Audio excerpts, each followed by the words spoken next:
I'm Margaret Evans Smith, and at 68, I thought I had everything figured out.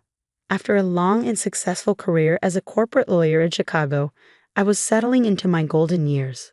My late husband had left me financially secure, and I was surrounded by family, or so I believed. My son Tom is 45 and lives in New York, trying to make it as an artist. He's always been fiercely independent, but despite his best efforts, he's still struggling. I worry about him, but I know he prefers to handle things on his own. Then there's Jake, my nephew, Tom's boy, just 7 years old, with a charm that could sell ice to an Eskimo. But wherever Jake goes, trouble isn't far behind. Aunt Margaret, you're looking as radiant as ever, Jake said with a cheeky grin as he waltzed into my living room one afternoon. I smiled politely, though my stomach clenched. Thank you, Jake. What brings you by today? I asked, already sensing what was coming. He ran a hand through his hair, sheepish. Well, I hate to ask, but I'm in a bit of a bind again. I sighed. It wasn't the first time, and I knew it wouldn't be the last. But family is family, right? On the other end of the spectrum is my niece, Linda. Now there's a woman who knows the value of hard work, single mother of 2, always on her feet. Margaret, I can't thank you enough for helping with the kids' school fees, Linda said one day over coffee. I waved her off. Nonsense, Linda. Education is important. I'm happy to help. Then there's Robert, my brother-in-law. Ex-cop, tough as nails but with a heart of gold. He's been my rock since my husband passed. Maggie, he growled over the phone. You've got to stop letting that Jake kid take advantage of you. I knew he was right, but family isn't that simple. It never is. After yet another one of Jake's emergencies, I decided to update my will. I called my lawyer, an old colleague from my firm days.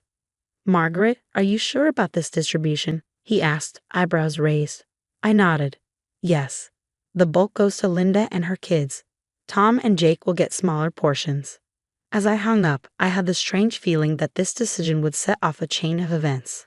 I just didn't know how soon. That night, I sat in my study, looking through old family photos.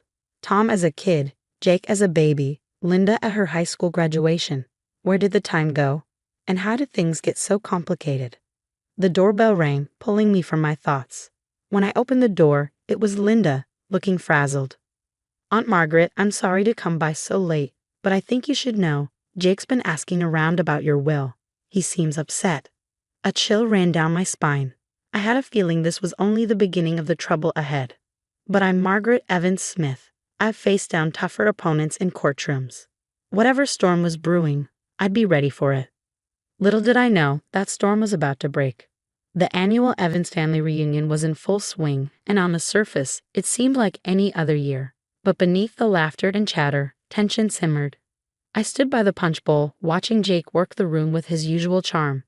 There was something different about him this time, though, a sharpness to his smile that hadn't been there before. Hey, Aunt Margaret, he said, sidling up to me. Beautiful day for a family reunion, isn't it? I nodded cautiously. Indeed, Jake. Are you enjoying yourself? Oh, absolutely. Always nice to catch up with everyone, he said, his voice casual. Then his tone shifted. Speaking of catching up, I've heard you've been making some changes lately. My heart skipped a beat. How did he know about the will? I kept my expression neutral. I'm not sure what you're referring to, Jake. He leaned in closer, his voice low. Come on, Aunt Margaret. We both know what I'm talking about, the will. Cutting me out after everything we've been through as a family? I stood my ground. Jake, my financial decisions are my own business. Now, if you'll excuse me. Before I could walk away, he grabbed my arm, his grip tighter than I expected. We're not done talking about this. The reunion ended, but the tension lingered. Days passed, and though I tried to go about my normal routine, I couldn't shake the heaviness in the air. Then, one evening, everything came to a head. I was in my study when I heard the front door slam, the sound reverberating through the house. Heavy footsteps echoed down the hallway. Aunt Margaret, Jake's voice boomed. We need to talk. I stepped out into the hall, and my breath caught. There was Jake, eyes wild, gripping a baseball bat tightly in his hand. Jake, what are you doing? My voice trembled as he advanced, swinging the bat slowly, menacingly. You're going to change that will back, Aunt Margaret, he growled. Right now. Jake, please, I pleaded, trying to stay calm. Let's talk about this rationally. Rational? He spat, his face twisted in anger. Was it rational to cut me out? To leave everything to Linda and her brats? I instinctively backed away, heart racing, my hands shaking. Jake, you're scaring me. Put the bat down. Please. Not until you agree to make this right. His voice cracked with fury. I want it all, Aunt Margaret. Every last penny. In that moment, looking into his crazed eyes, I realized I wasn't staring at the little boy I'd once bounced on my knee or the young man I tried so hard to guide. This was someone else entirely, a stranger. Okay, Jake, I whispered, barely able to get the words out. Okay, I'll do it. Just put the bat down. He lowered the bat, a triumphant grin spreading across his face. I knew you'd see reason, Aunt Margaret. We'll go to the lawyer's first thing tomorrow. After he left, I collapsed onto the floor, trembling. How had it come to this? How had things gone so terribly wrong? The next day, I called a security company and had hidden cameras installed throughout my home. It felt surreal, like I was living in a suspense thriller. But the fear was real. I couldn't shake the feeling that Jake might return. And return he did, almost daily. He'd show up unannounced, his eyes darting suspiciously around the house. Just checking in on my favorite aunt, he'd say. But the warmth in his voice was long gone. I'd force a smile, my heart pounding. That's thoughtful of you, Jake. One afternoon, while Jake was supposedly using the bathroom, I noticed my checkbook had been moved. A sick feeling settled in my stomach. After you left, I carefully went through my financial records. Oh my God, I whispered, my hands shaking. Several checks had been forged, all in Jake's handwriting. I called Linda immediately. I need your help, I said, my voice cracking. Over the next few weeks, we documented everything, every forged check, every suspicious interaction. But then Robert uncovered something even worse. Jake's mixed up in some bad stuff, Maggie, Robert said, his voice heavy with concern. There's a local drug ring, and his name keeps coming up. The ground felt like it was crumbling beneath me. As we built our case, Jake's behavior became more erratic. He'd show up at all hours, pacing, muttering under his breath, his eyes wild with paranoia. And then came the night it all fell apart. I was in my study when Jake burst in, more agitated than I'd ever seen him. I know what you're doing, he snarled, advancing on me. You think you're so smart, Aunt Margaret, but I'm not going to let you screw me over. Jake, please, I said, backing away, my heart thundering in my chest. Calm down. Let's talk this through. Talk? He laughed bitterly, his voice cold. We're way past talking. I want what's mine, and I want it now. He lunged at me, grabbing my arm roughly. I cried out in pain and fear.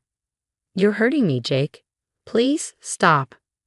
Not until you give me what I want, he shouted, shaking me violently. Suddenly, the door burst open. Robert and Linda rushed in, followed by 2 police officers. Get your hands off her, Robert bellowed.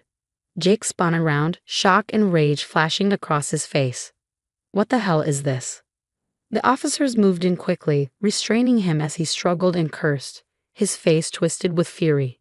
I sank against Linda, overwhelmed with relief and an unbearable sadness.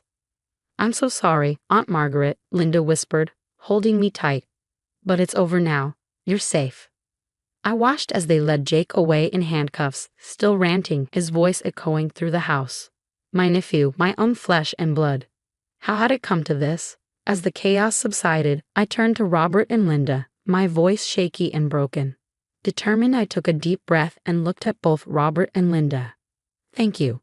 I couldn't have done this without you, but now we have to see this through to the end. The days following Jake's arrest were a whirlwind. Linda, Robert, and I spent hours with the police, presenting the evidence we had meticulously gathered. The detectives' eyes widened as they sifted through the financial records and reviewed the footage from my hidden cameras. Mrs. Smith, this is quite extensive, one detective remarked, impressed. You've built a solid case here. I nodded, feeling a strange mixture of pride and sadness. I just wish it hadn't come to this. As news of Jake's arrest spread, Tom flew in from New York. He stormed into my house, his face a swirl of confusion and anger. Mom, what's going on? Why is Jake in jail? This has to be some kind of mistake. I took a deep breath, motioning for him to sit. Tom, there's a lot you need to know. Over the next few hours, I laid everything out, the threats, the theft, and Jake's connections to the drug ring.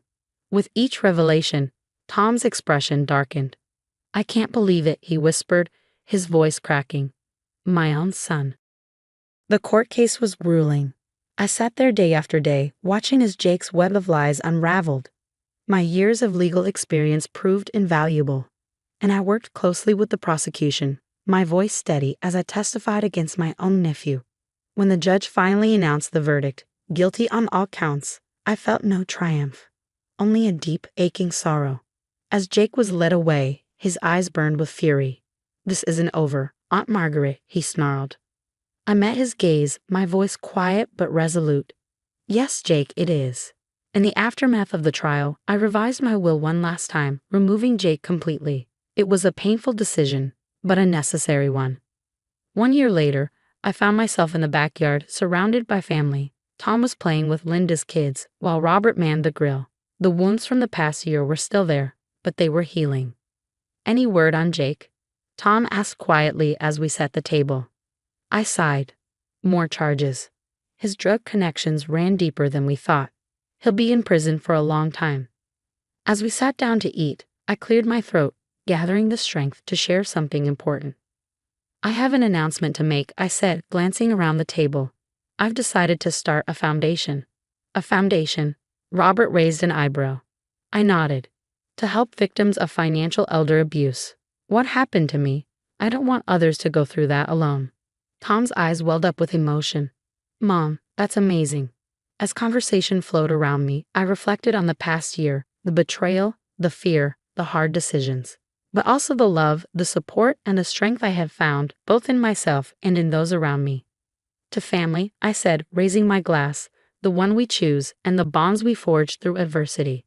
Everyone echoed the toast, and for the first time in a long while, I felt peace wash over me. The road had been difficult, but I had walked it with dignity. And now, I was ready for whatever came next. If you were in Margaret's shoes, would you have involved the police earlier, or would you have tried to handle the situation within the family? How far would you go to protect a family member who's clearly gone down a destructive path?